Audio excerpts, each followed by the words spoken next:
Good evening and welcome to Poland Daily. I'm Nicholas Richardson and this is the news. Against the backdrop of the threat from the east, including the missile explosion in the Polish village of Przewodów, Mariusz Błaszczak reminded Polish Radio 24 today of the continued strengthening of the Polish security. As he said, the Polish army is increasing in size and Poland is also buying modern equipment, including Abrams tanks and Patriot missile launchers. According to the Deputy Prime Minister and head of the Defence Ministry, the first Patriot batteries have already arrived in Poland. In 2018, we ordered 2 Patriot batteries. They are already in Poland. Now they are being integrated and prepared to take over responsibility for security. Poland currently has 2 more Patriot launchers which were transferred from a military base in Ramstein after the war beyond Poland's eastern border broke out. That's not all, however. Added to this is the Patriot system that the German government has decided to provide us with. This will be an additional strengthening of our eastern border, or rather the skies above our eastern border. After a stray missile hit the town of Przewodów, German Defence Ministry Chief Christine Lambrecht offered to loan Poland the Patriot missile defence system. Mariusz Błaszczak welcomed the offer with satisfaction and said he would propose during Monday's talks that the batteries be stationed near the Ukrainian border. Let's also recall that the Germans also offered us protection with their Eurofighters. In the fight against the murderer Putin, we must speak with one voice, not look at disagreements, sympathies and antipathies within the European Union countries. We must fight Putin's hostile policies and defend the health and lives of European citizens. In the next few years, Poland will be armed with state-of-the-art anti-aircraft and anti-missile systems. In particular, a medium-range defence system, Wisła, and a short-range defence system, Narew. The second equipment for 2 more fire units is expected to arrive next year. Then its integration will take place, and that will be the end of the deliveries under the 2018 contract, the so-called first phase of the Wisła programme.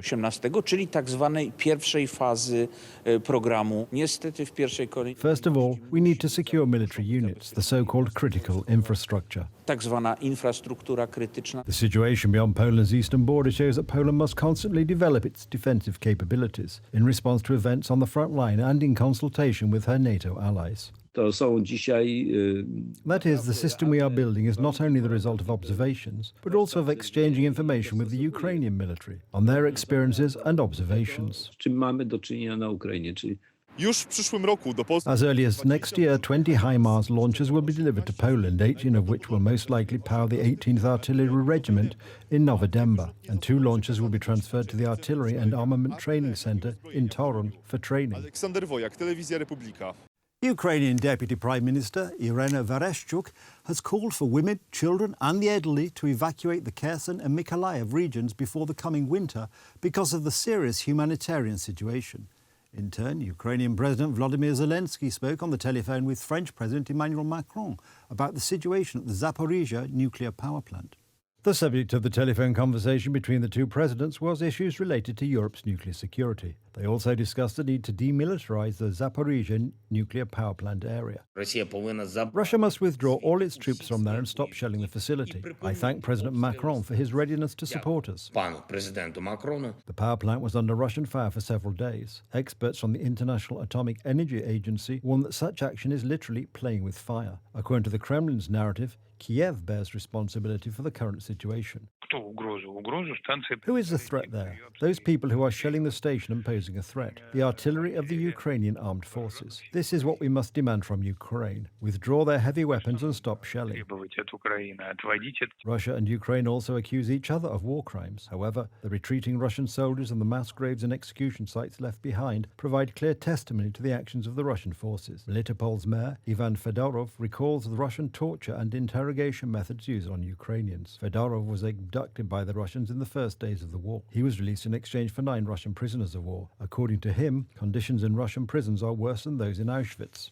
When they enter the cell next door and break a prisoner's arms and legs so that the screams can be heard throughout the prison, you understand that at any moment they can come to your cell and do the same to you. Over the past 24 hours, as a result of Russian-led operations, 8 civilians have been killed and 16 wounded. The fighting took place mainly in the eastern part of Ukraine near Bakhmut and Donetsk. The Russians shelled the town of Huyev in the Kharkiv region. They also attacked a humanitarian aid distribution centre in the town of Orekov. 1 volunteer was killed and 2 women were wounded. As for the missiles now, the situation evacuation is particularly difficult in Kiev, the Kiev region, as well as Vinnytsia, Sumy, Ternopil, Cherkasy, Odessa and several other cities and regions. Destruction of Ukraine's critical infrastructure by Russian missile strikes is causing power outages across the country. Despite the bad weather, power companies are now trying to restore power as efficiently as possible ahead of the forthcoming frosts. And although there have been fewer power outages recently, I would like everyone to understand, most likely Ukrainians will have to live in blackout mode until at least the end of March. Ukrainian Deputy Prime Minister Irina Vereshchuk has called on the residents of Kherson and Mykolaiv regions to evacuate. She stresses that this is primarily about women and children, the elderly, the sick and the disabled. The recently liberated Kherson lacks water, power and electricity. In areas liberated by Ukrainian troops, essential humanitarian aid is being delivered. On the other side of the Dnieper River, Russian Federation troops are stationed constantly. Those people I met there, however, are determined to stay there despite the conditions because they are enjoying their newly regained freedom. European Commission President Ursula von der Leyen broke the news on social media of another tranche of financial support for Ukraine. The European Commission is disbursing a further €2.5 billion for Ukraine. We are planning €18 billion for 2023, with funding disbursed regularly. For urgent repairs and fast recovery leading to a successful reconstruction, we will keep on supporting Ukraine for as long as it takes. Meanwhile, more ships are leaving Ukrainian ports. Yesterday, more than 90,000 tons of grain and other food products sailed into the Black Sea. The ships are bound for Israel, Turkey and Spain. In total, almost 500 ships have left Ukrainian ports since a grain agreement was reached, transporting more than 11.5 million tons of food. The death toll from the 5.6 magnitude earthquake on the Indonesian island of Java has risen to more than 268. More than 1,000 people have been injured and over 58,000 displaced, according to the National Disaster Mitigation Agency. The earthquake struck at a depth of just 10 kilometres or 6.2 miles. The epicentre of the earthquake was near the town of Cianjur in the mountainous West Java, about 75 kilometres or 45 miles southeast of Jakarta, where the earthquake was felt strongly. More than 24 hours after the quake struck, emergency workers were racing to pull victims from the rubble of buildings and clear areas cut off by landslide, with officials saying dozens were missing. Rescue efforts were complicated by electricity outages in some areas and 117 aftershocks. I'm here because I need to find my family, my sister-in-law. She was buried under this landslide. There were 3 of them, the mother and her 2 children. I walked all the way from where I was to this place yesterday afternoon. When I got here, nothing was left. Everything was buried underground. The rescue operation has been difficult because the conditions of the earth is sticky and tools to evacuate are inadequate. We don't have enough excavators.